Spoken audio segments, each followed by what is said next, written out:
қате жасаудың арқасында қатені қалай жасамау керек, соны үйреніп алып, қатесіз сөйлеп үйрендіңіз. I'm watching video. Дәл қазір сіз бейнебаян көріп жатырсыз. Мына жерде зат есім бар.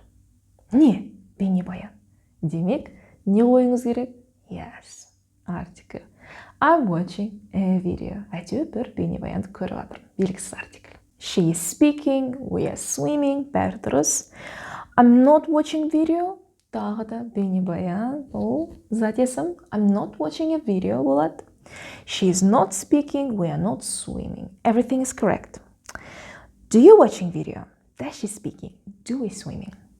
Мына жерде сіз тағы да present continuous пен сөйлем жасап жатырсыз.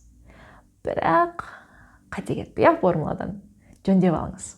Сұрақ қойған кезде не тұрады бірінші орында? Енді мына жерде to be көмекші. Сұрақ қойға көмектеседі мына жерде to be. Жай ғана құрал болып тұр present continuous'тың. Эмизар тұрады бірінші орында. Бірақ сіз do'ды қойып қойыпсыз, иә? Ол басқа шақтың көмекшісі, оны алып тастаңыз.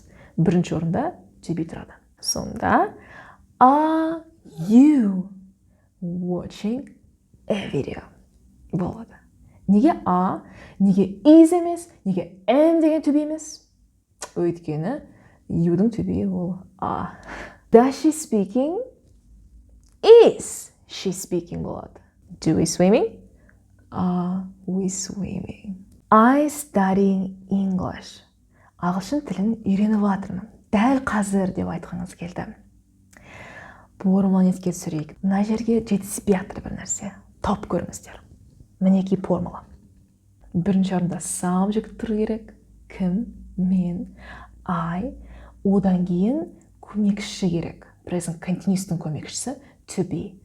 I am studying English. Сондықтан сөйлем құрастырған кезде немесе құрастырып одан кейін тексергіңіз келсе, бәрі дұрыс па, ештеңе ұмытып кеткен жоқпын ба? Формуланы қойып қоясыз миыңызда, өйткені жаттап алдыңыз. Сосын жөндейсіз. Бәрі өз орнында тұр ма? Ештеңені ұмытып кеткен жоқпын ба деп. I'm watching video. Не керек бізге? Артикль. I'm watching a video. I'm watching TV. Ешқандай артикль керек жоқ, дұрыс. Бұл қалыптасып кеткен тіркес. Watch TV дейміз. I'm cleaning room. Room мына жерде зат есім. Бізге анықтау керек. Қай бөлме екен? Қай бөлмені жуып жатырмын? Өз бөлмемді ме? Біреудің бөлмесін бе? Бағанағы айтып кеткен белгілі бір бөлме ме? Әлде ас үй ме? Қонақ үй ме? Белгілеу керек біз қандай бөлме екен. I'm cleaning my room дей алам. I'm cleaning her room. Немесе I'm cleaning their room деп артикль қоюым керек. Байқасаңыздар, my, your, her деген тәуелдік сөздерді қойғаннан кейін артикль керек жоқ. Өйткені әлде қашан анықтап тұрмыз. Менің бөлмем екен, оның бөлмесі екен. Артикльді қоймаймыз. I'm cleaning my room. I'm cleaning her room болады.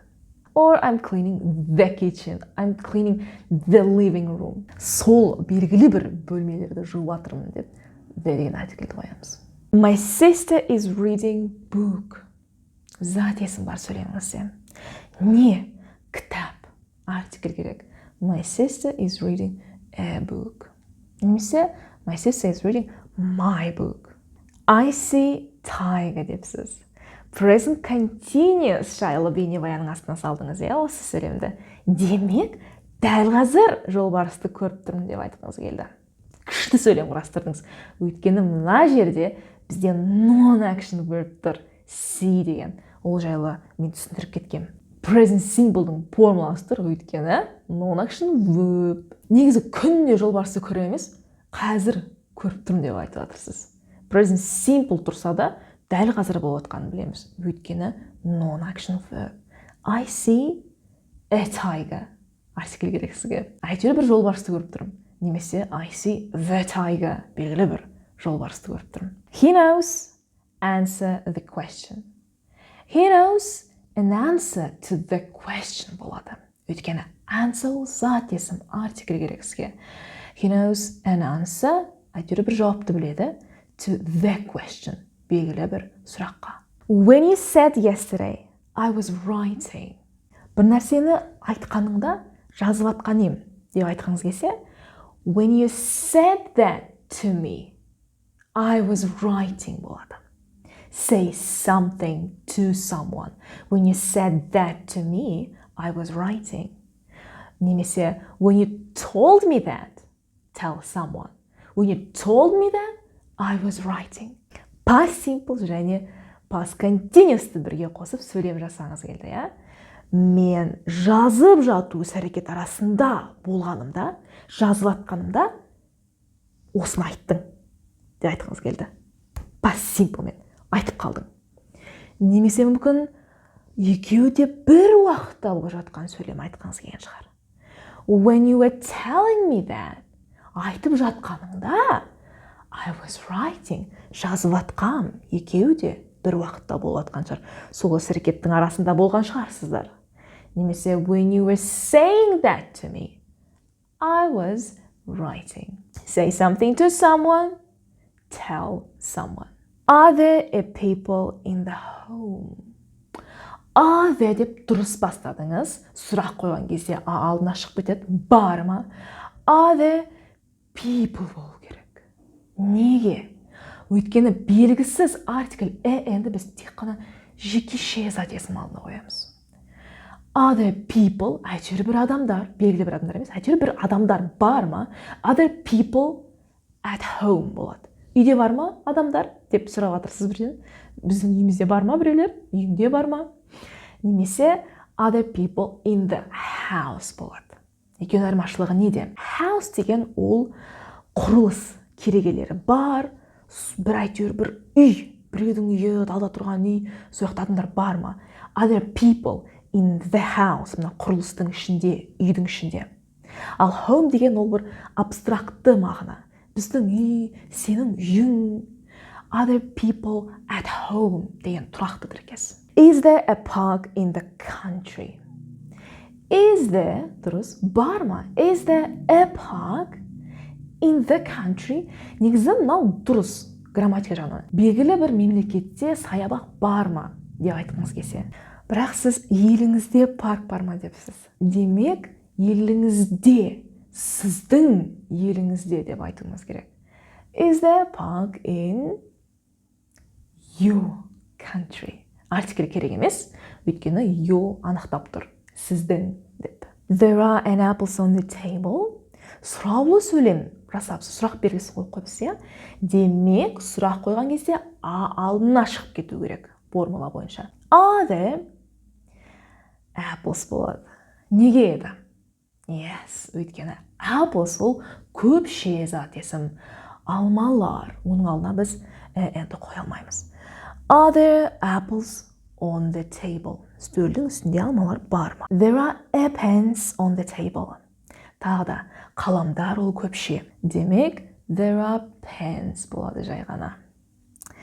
There isn't. Жоқ. There isn't a pen. Дұрыс. Бір тал қалам. There isn't a pen on the table. Бол керек. On. Үстінде үстелдің. On the table. In болса ол үстелдің ішінде болып қалады. Сондықтан сізге on керек. Осы сөйлемдерді жазғандарыңыздың арқасында қорықтыңыз ба? Қорқпадыңыз ба? Әйтеуір жаздыңыз, иә? Соның арқасында сіздер дамыдыңыздар. Қазір ғана жаңа мәлімет үйреніп, деңгейіңізді өсірдіңіздер. Сондықтан қате жасаймын деп қорқып қатқамаңыздар, иә? Сөйлеңіздер. Қате болса бола берсін. Содан сіз ары қарай үйренесіз, ары қарай дамисыз. Ал егерде ештеңе айтпай, ештеңе жазбай, үйреніп, қорқып қатқасаңыз, ары қарай өспеуші едіңіздер. Мына бейнебаян болмаушы еді. Жаңадан мәлімет үйреніп, ары қарай дамымаушы едіңіздер. Қатесіз сөйлемеуші едіңіздер ешқашан. Қате жасаудың арқасында қатені қалай жасамау керек, соны үйреніп алып, қатесіз сөйлеп үйрендіңіз. Енді болашақта осылай сөйлем жасар алдында немесе жасаған соң, қате бар ма, қате жасап қойдым ба, қатесі қалай сөйлеймін деп қорқсаңыз, уайымдамаңыз. Жаныңызда мұғалімнің жүруінің қажеті жоқ, иә, сізді түзетіп. Өйткені күш сізде.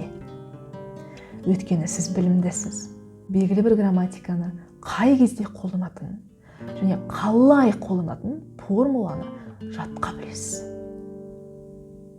Бар керек енді сізге сөйлем жасар алдында немесе жасаған соң өзіңізді тексеру. Формула бойынша бәрі өз орнында тұрма. Ал қате жасайсыз ба, жасамайсыз ба, одан қорықпай сөйлеп көріңіз. Жазып көріңіз, үн қатыңыз. Соның арқасында ары қарай дамисыз. Егер де өз сөйлемдеріңізді маған жөндетіп, ары қарай үйреніп дамығыңыз келсе, грамматиканы түсіндірген бейнебаяндарыма барып көріп, одан кейін сөйлем жазып көріңіз. Келесі бейнебаяндарда сол сөйлемдерді талдаймын. Атыңызды өшірмесін десеңіздер, пікірлеріңіздің соңына жақсы жүректі қойып қойыңыздар, смайликті. Ал ағылшынша тез сөйлеп кеткілеріңіз келсе, менен сабақ алыңыздар.